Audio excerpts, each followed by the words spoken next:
அஸ்ஸலாமு அலைக்கும். இன்றைக்கி நம்ம உணவு தொட்டு சேனலில் பரிமாற போகிற ரெசிபி ஒரு ஜூஸியான சிக்கன் கிரேவி தான். அதிக காரம் இல்லாதது, பசங்கள்லாம் ரொம்ப விரும்பி சாப்பிடுவாங்க.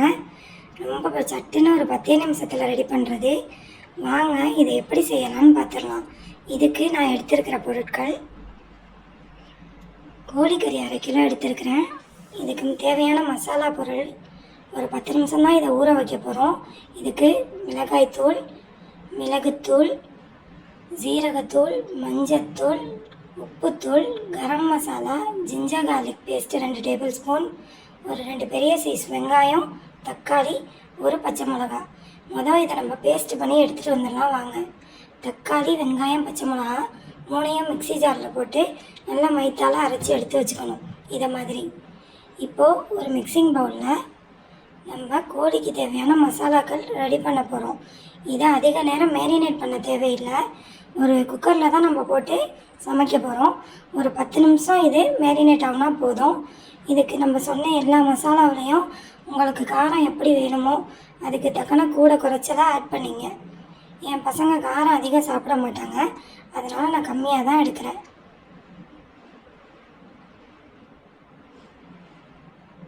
கரம் மசாலா இல்லை சிக்கன் 65 மசாலா, எந்த மசாலா இருந்தாலும் ஒரு டேஸ்ட்டுக்கு நீங்கள் ஒரு டேபிள் ஸ்பூன் ஆட் பண்ணிங்க.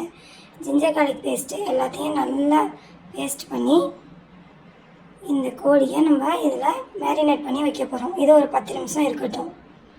இப்போது ஒரு குக்கர் அடுப்பில் வச்சு சட்டி காஞ்சதும் அந்த கோழிக்கு தேவையான அளவு ஆயில் போட்டுக்கணும். 2 டேபிள் ஸ்பூன் ஆயில் போதுமானது.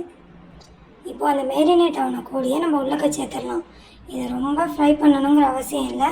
அந்த மசாலா பொரியிற அளவுக்கு லைட்டாக வதக்கிக்கிட்டால் போதும். ஒரு 4 சுற்றி விட்டால் போதும். இந்த ஆயில்லையே இந்த கோழி கொஞ்சம் வதங்கட்டும். ரொம்ப எளிமையான முறையில் செய்கிற ஒரு சிக்கன் கிரேவி தான் இது. இதை ட்ரை பண்ணி பாருங்கள். ட்ரை பண்ணி பார்த்துட்டு கமெண்ட்டில் சொல்லுங்கள் கண்டிப்பாக, இன்ஷா அல்லாஹ். இந்த மாதிரி 2 சுற்றுனதுக்கப்புறம் நம்ம அந்த அரைச்சி வச்சுக்கிற அந்த பேஸ்ட்டை உள்ளக்க சேர்த்துடலாம். என் பசங்க காரம் கம்மியாக சாப்பிடுவாங்கங்கிறதுனால நான் ஒரே ஒரு பச்சை மிளகா தான் ஆட் பண்ணியிருக்கேன். நீங்கள் அதிகமாக காரம் எடுத்திங்கன்னா 2லேருந்து 3 வரையும் நீங்கள் எடுத்துக்கலாம். 1/2 கிலோ கோழிக்கு உங்களுக்கு எந்த அளவுக்கு காரம் வேணுமோ அந்தளவுக்கு நீங்கள் பச்சை மிளகா சூஸ் பண்ணிங்க. இவ்வளோதான் இதோட ப்ராசஸ். இதை நம்ம ஒரு 2 விசில் வர்ற அளவுக்கு கொஞ்சம் தண்ணி ஊற்றி அடி பிடிக்காத அளவுக்கு சட்டியில் ஒட்டாமல் இருக்கணுங்கிறதுக்காக அதிக தண்ணி ஊற்றிடக்கூடாது. அந்த பேஸ்ட்டில் இருக்கிற தண்ணியே போதுமானது. ஒரு 2 டேபிள் ஸ்பூன் தண்ணி ஊற்றி லிட்டு போட்டு மூடி வச்சிடணும். வெயிட் போட்டு ஒரு 2 விசில் வர வரையும் நம்ம வெயிட் பண்ணணும். 2 விசில் கழித்து வந்து பார்ப்போம் வாங்க. 2 விசிலுக்கு அப்புறம் இப்போ குக்கரை திறந்து பார்த்தா சூப்பரான நம்மளோட சிக்கன் கிரேவி ரெடி ஆகிடுச்சு. சட்டுன்னு ஒரு விருந்தாளி வந்தால் கூட ரொம்ப சுலபமான முறையில் சீக்கிரமாகவே செய்யக்கூடிய ஒரு டிஷ்ஷு. இதை ட்ரை பண்ணி பாருங்கள். பசங்கள்லேருந்து எல்லோரும் ரொம்ப விரும்பி சாப்பிடுவாங்க.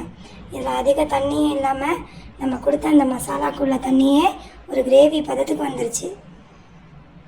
இதுக்கு இப்போ நம்ம மல்லித்தலையை போட்டு இதை இறக்கிடலாம்.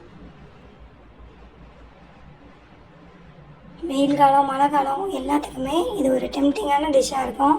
பகல் மதிய உணவுக்கும் இரவில் சப்பாத்தி, பராட்டா, அடை எதுக்குமே இதை தொட்டு சாப்பிட்றதுக்கு ரொம்ப ஒரு டேஸ்ட்டாக இருக்கும். நீங்கள் ட்ரை பண்ணி பார்த்துட்டு கமெண்ட்டில் சொல்லுங்கள். எங்கள் சேனலை புதுசாக பார்க்குறீங்கன்னா சப்ஸ்கிரைப் பண்ணுங்கள். உங்கள் ஃப்ரெண்ட்ஸ் அண்ட் ஃபேமிலி கூட ஷேர் பண்ணுங்கள். நெக்ஸ்ட்டு ஒரு டெம்டிங்கான வீடியோவில் சந்திக்கலாம். அஸ்ஸலாமு அலைக்கும்.